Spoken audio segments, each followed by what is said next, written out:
Today we have a lab called It's in the Bag. I can identify the formation of a new substance using the evidence of chemical change. Watch the video and fill in the blanks. So I will play the video and then we will fill in the blanks.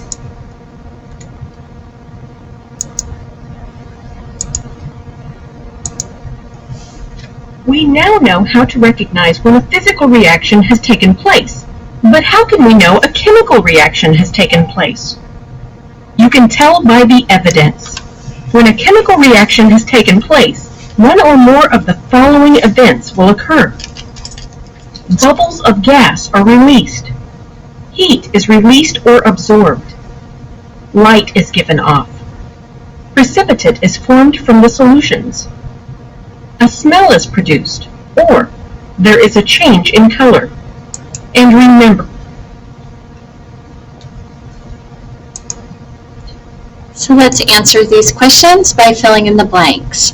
When a chemical reaction takes place, one or more of the following occurs. Bubbles of gas are released. Heat is released or absorbed. Light is given off. A precipitate is formed from the solutions. A smell is produced. A change in color occurs. Today's objective in the lab is to investigate how chemical reactions indicate that new substances with different properties are formed. We can identify the formation of a new substance using evidence of a chemical change. Today we have sodium bicarbonate, which is baking soda, calcium chloride, phenol red solution, disposable pipettes, a glass thermometer, and baggies. Our problem that we want to solve, we want to determine which chemical combination shows evidence of a chemical reaction. So in step 1, we have baking soda and phenol red solution. Do they cause a chemical reaction? In step 2, we have calcium chloride and phenol red solution. Do they cause a chemical reaction? Then in step 3, we're going to mix our step 1 and our step 2 together. So we're going to take that baking soda and phenol red and the calcium chloride and phenol red solution and mix both of those together to see if there's a chemical reaction. So let's start with step 1. We're going to add a phenol red solution to the baking soda and collect the temperature every 10 seconds. So now we have baking soda in the bag. I am adding phenol red. We will take the temperature every 10 seconds for 1 minute. The starting temperature is 20 degrees Celsius. Phenol red goes in and time.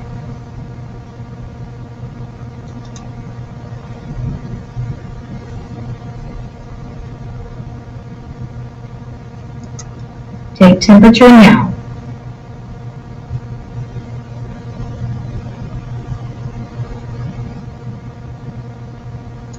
Take temperature now.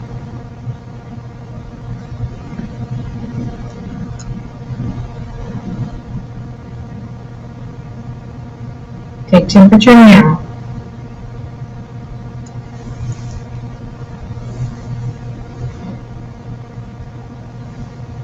Take temperature now.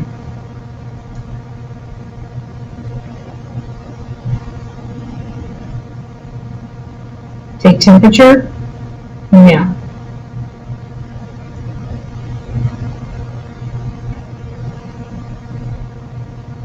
Take temperature now. Now go back and make qualitative observations about the baking soda and phenol red. So with the thermometer, and we were recording our temperature in degrees Celsius, we saw no change in temperature as time went by. So we did a recording for 1 minute, and as time went by, our temperature remained the same. So when we want to write about qualitative observations about the baking soda and phenol red, qualitative means what you see feel, taste, touch, smell. So here on our qualitative observations, I did not see any evidence of a chemical change. There was no change in temperature. I did not see an evident color change. I did not see gas bubbles forming. I did not see light. I saw no evidences of a chemical reaction there. So you would just type that here, that there was no reaction between the baking soda and phenol red solution.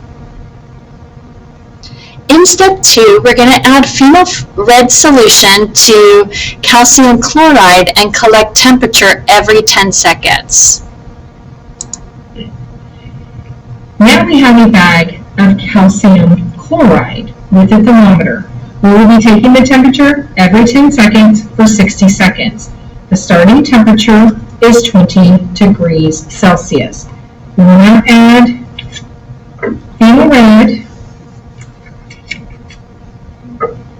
and we will take the temperature now, thank you, now.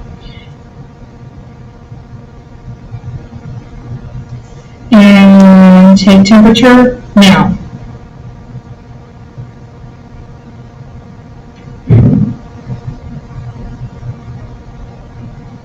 Take temperature now.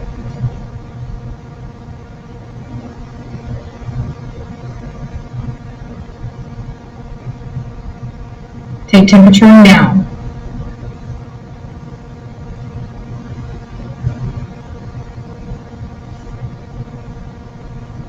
Take temperature now.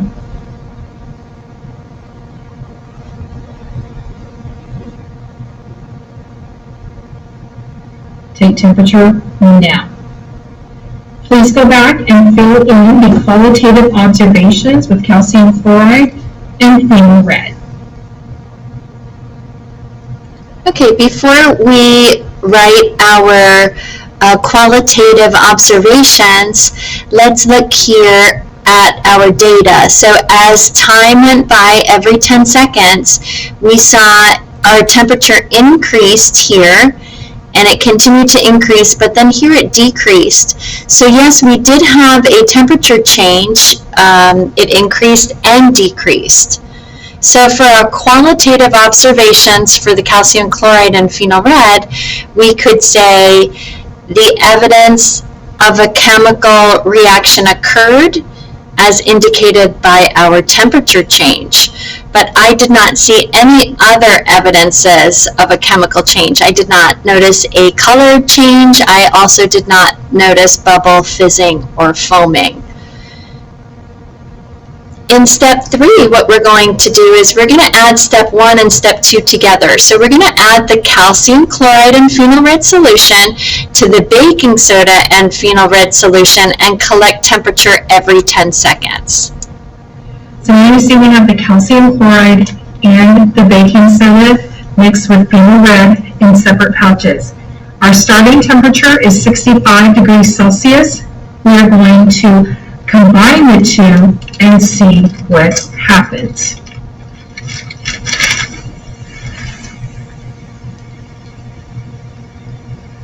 We'll be taking that temperature here now.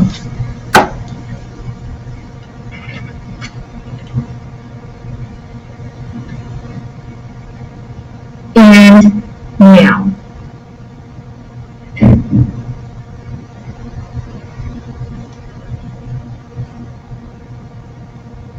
Now.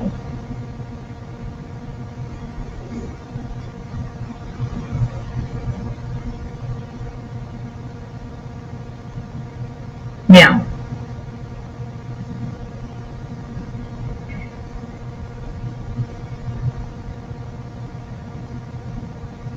Now.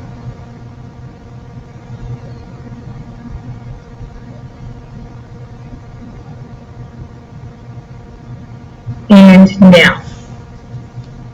As it continues to react, you might even be able to hear it.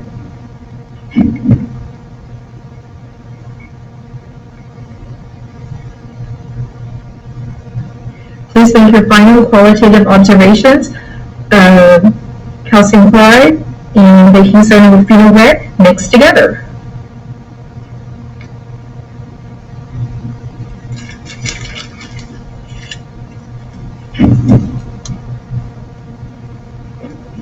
Okay, before we record our qualitative observations, let's take a look at our data.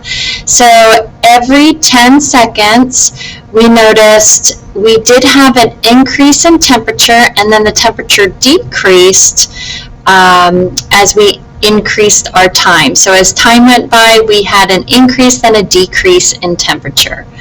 So for our qualitative observations, we could write that we did have evidence of a chemical reaction with our change in temperature, increasing and decreasing. You also notice there was bubble, fizzing, and foaming. A color change also occurred because we were not expecting that combination to turn yellow. Some other indications, because we had the bubble, fizzing, foaming, that's an indication that a gas was being produced. Connection exit analysis questions. Type of change that took place between the baking soda and phenol red was a physical reaction because there were no evidences of a chemical reaction taking place. The type of change that took place between the calcium chloride and the phenol red solution was a chemical change because a change in temperature was noted. From the equation for the reaction, I can determine that. So here we have the baking soda and the calcium chloride solutions. When they were added together, we had a chemical reaction, and that can be determined by this chemical equation because you can see that you have a new substance now in your product. You no longer have your original reactants. So what happened was these elements rearranged places to form a new substance. So from the equation for the reaction, you can determine that a chemical reaction takes place because you have new substances. You can't get back what you had. The elements rearranged to form a new substance.